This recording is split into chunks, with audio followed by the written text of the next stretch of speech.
ഇന്ന് തന്നെ ഡൗൺലോഡ് ചെയ്യൂ. കാണൂ നിങ്ങളുടെ ഫേവറേറ്റ് ഷോസ്. ഞാൻ ജീവിതത്തിന്റെ അവസാന നാളുകളിലാണ്. പക്ഷേ ആ അവസാന നാളുകൾ ഇത്രയും മനോഹരമാക്കി തന്നത് നീയാ. നിന്റെ കാര്യങ്ങളും കേട്ട് അതിനു വേണ്ടി എന്തെങ്കിലുമൊക്കെ ചെയ്യുമ്പോ ഞാൻ എന്റെ വയസ്സ് പോലും നോക്കാറില്ല എന്നതാ സത്യം. ആരതി വർമ്മയുടെയും കൂട്ടാളികളുടെയും സഞ്ചാരം ഏത് വഴിക്കാണെന്ന് കണ്ടെത്തിയോ? ഞാൻ അവരുടെ പുറകെ തന്നെ ഉണ്ട്. പക്ഷേ നോ ഐഡിയ. നീക്കങ്ങളെല്ലാം വളരെ രഹസ്യമാണ്. പിന്നെ പോലീസ് സ്റ്റേഷനിൽ വന്ന് മുൻകൂർ നോട്ടീസ് തന്നിട്ട് ഇത്തരം കാര്യങ്ങൾക്ക് ആരെങ്കിലും ഇറങ്ങി പുറപ്പെടുവോ? യൂണിഫോം ഇട്ട് നിങ്ങൾ ചെയ്യേണ്ട പണി യൂണിഫോം ഇല്ലാതെ അവര് ഭംഗിയായി ചെയ്യുന്നു. അതല്ലേ സത്യം. താൻ കളിയാക്കൊന്നും വേണ്ട. എല്ലാരും കൂടെ ഒന്ന് ആഞ്ഞു പിടിച്ച് തടഞ്ഞില്ലെങ്കിൽ മലവെള്ളം വന്ന് ഒഴുകി പോകുന്ന പോലെ എന്റെയും തന്റെ അഭിമാനങ്ങളും പദവികളും അങ്ങ് ഒഴുകി പോവും. മുമ്പ് അഡ്വക്കേറ്റ് ആരതി വർമ്മ ഇടപെട്ടിരുന്ന 1-2 കേസിലെ പോലീസ് ഓഫീസർമാരെ ഞാൻ വിളിച്ചിരുന്നു.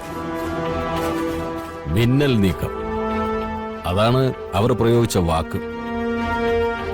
ഒരു പ്രതീക്ഷയില്ലാതെ എല്ലാരും കോടതിയിൽ എത്തിയപ്പോ പോലും അവരെ ഞെട്ടിക്കാൻ കഴിഞ്ഞിട്ടുണ്ട് അഡ്വക്കേറ്റ് ആരതി വർമ്മയ്ക്ക്. പ്രിയങ്കയുടെ ആളുകൾ പ്രിയങ്കയെ തട്ടിക്കൊണ്ടുപോയി വിട്ട സ്ഥലം വരെ അഡ്വക്കേറ്റ് ആരതി മനഃപ്പാടമാക്കിയിട്ടുണ്ട്. അവിടുന്ന് അങ്ങോട്ട് നമ്മുടെ ആളുകൾ പ്രിയങ്കയെ കൊണ്ടുപോയ ആ ദൂരമാണ് ഇനി ബാക്കിയുള്ളത്. CCTVകൾ ഒഴിവാക്കി വളരെ വിദഗ്ധമായ രീതിയിലാ കൊണ്ടുപോയിരിക്കുന്നെന്നാ താൻ പറഞ്ഞത്. അത് സത്യമാണോ? അതെ. അഡ്വക്കേറ്റ് ആരതിയുടെ അന്വേഷണം അവിടം കൊണ്ട് നിൽക്കും. ഈ ചെയ്തവന്മാര് പ്രിയങ്ക ഏർപ്പാടാക്കിയ ഗുണ്ടകളെ പോലെ അവസാനം കോടതിയിൽ ഒന്ന് ചിരിച്ചോണ്ടിരിക്കോ? കോമാളികളും ക്രിമിനൽസും തമ്മിൽ വ്യത്യാസമുണ്ട് സാറേ. എന്തായാലും സാറ് ധൈര്യമായിട്ടിരിക്കേ. മറ്റൊരു മാർഗമില്ലെങ്കിൽ ആ കൂട്ടത്തിൽ നിന്ന് ഒന്നിനെ നമുക്ക് റാഞ്ചാം. അഡ്വക്കേറ്റിന് എന്തുകൊണ്ട് പറ്റൂല? പണം കൊടുക്കുന്ന ഗുണ്ടകൾക്ക് ഒരാളെ ചൂണ്ടിക്കാണിച്ചിട്ട് അയാളെ അങ്ങ് പൊക്കിക്കോ എന്നേ പറയണ്ടൂ. അല്ലാതെ അയാളുടെ ഡിഗ്രി പറയേണ്ട കാര്യമൊന്നുമില്ല. നമുക്ക് നോക്കാം സർ, പേടിക്കണ്ട.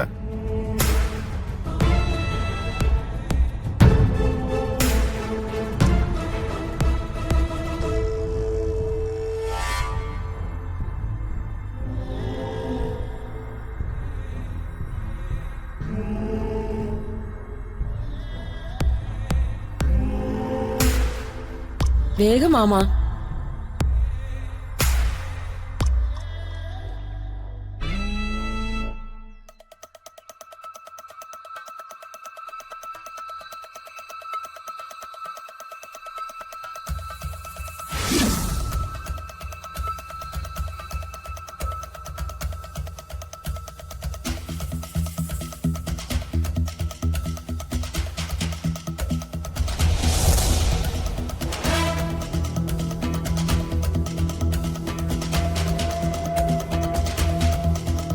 சார் சார் சார் சிலை வேணுமா சார்?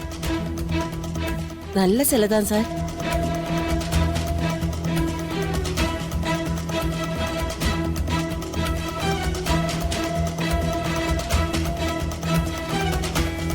விலை கம்மியா இருக்கு சார். ஏதாச்சும் ஒரு சிலை எடுங்க சார். ஒரு சிலையாவது எடுங்க சார்.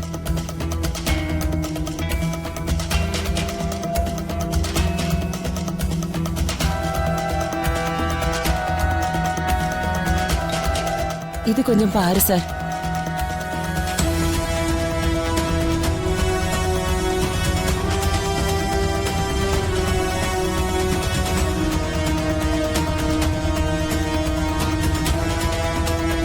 கம்மிதான் சார். விலை கம்மியா இருக்கு.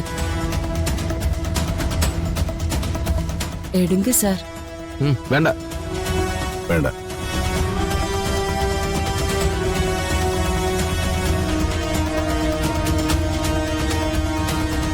എന്തു പറ്റിയോടോ? എവിടെമാരെയൊന്നും വിശ്വസിക്കാൻ പറ്റില്ല. വിഗ്രഹം വെക്കുന്നതിന്റെ മറവില് ഏർപ്പാടുകൾ വേറെ പലതും ഉണ്ട്. വിട്ടുകളയടോ. ചെല്ല് ഓ.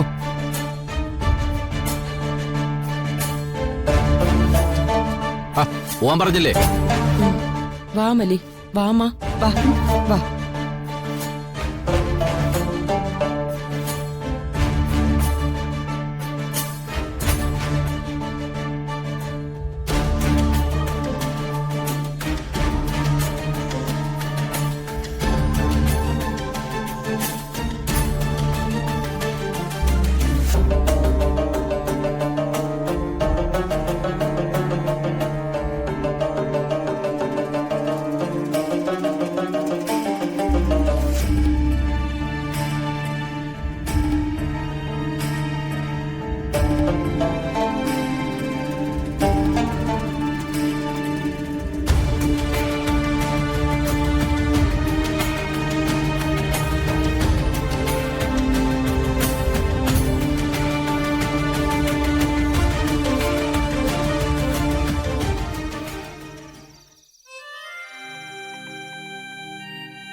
അങ്ങനെ നാളെ രാവിലെ ഞാൻ ഈ താലി എന്റെ പെണ്ണിന്റെ കഴുത്തില് വീണ്ടും കെട്ടാൻ പോവാ.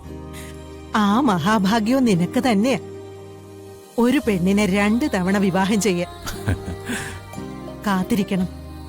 എല്ലാം ദൈവം നടത്തി തരുമെന്ന് എത്രയോ തവണ ഞാൻ നിന്നോട് പറഞ്ഞു.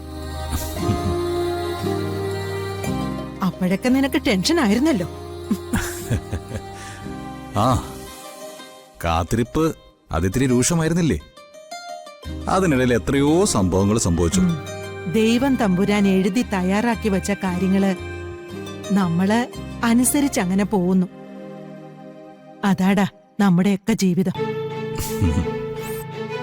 എത്രയോ കാലമായി ഭഗവാന്റെ ഏറ്റവും പ്രിയപ്പെട്ട പെണ്ണാ അവള്. അവളുടെ ആഗ്രഹങ്ങള് ഭഗവാൻ കണ്ടില്ലെന്ന് നടിക്കൂ? ഉം. അതെ, നാളെ മുതൽ എല്ലാ കാര്യത്തിനും രാധികയുണ്ടാവും. ആ അപ്പോ മുത്തശ്ശിയെ മറന്നു പോവാടാ നീയെ. ആ അത് പറയാൻ പറ്റത്തില്ല. ഇനിയിപ്പോ അയാള് വന്നാ അയാളുടെ ആഗ്രഹങ്ങൾ ചോദിക്കണം, അത് നടത്തി കൊടുക്കണം. ഉം. അയാള് കാണാത്ത സ്ഥലങ്ങളൊക്കെ കൊണ്ടേ കാണിച്ചു കൊടുക്കണം. ആ അതിനിടയിലെ സമയം കിട്ടുവാണെങ്കിൽ മുത്തശ്ശിയോട് സംസാരിക്കാൻ നോക്കാം ഞാൻ. ആ, എന്നാ നിന്നെ ഞാൻ ശരിയാക്കും. ഓ ഞാൻ വെറുതെ പറഞ്ഞത് എന്റെ പൊന്നു മുത്തശ്ശി. അതെ, ഒരു നിമിഷം പോലും എനിക്ക് മറക്കാൻ പറ്റുമോ? ഉം. ആ ഇത്രയും കാലം എന്റെ വിഷമങ്ങൾ മുഴുവൻ പറഞ്ഞിരുന്ന ആരോടാ? ഇത്രയും കാലം എന്നെ ആശ്വസിപ്പിച്ചതാരാ? ഏറ്റവും ഉറ്റ ചങ്ങാതി കൂടെ നിൽക്കുന്നത് പോലെ മുത്തശ്ശി എന്നെ ഒപ്പം കൂട്ടി. ഞാൻ ജീവിതത്തിന്റെ അവസാന നാളുകളിലാടാ. പക്ഷേ ആ അവസാന നാളുകൾ ഇത്രയും മനോഹരമാക്കി തന്നത് നീയാ. ഉം. നിന്റെ കാര്യങ്ങളും കേട്ട് അതിനു വേണ്ടി എന്തെങ്കിലുമൊക്കെ ചെയ്യുമ്പോ ഞാൻ എന്റെ വയസ്സ് പോലും നോക്കാറില്ല എന്നതാ സത്യം.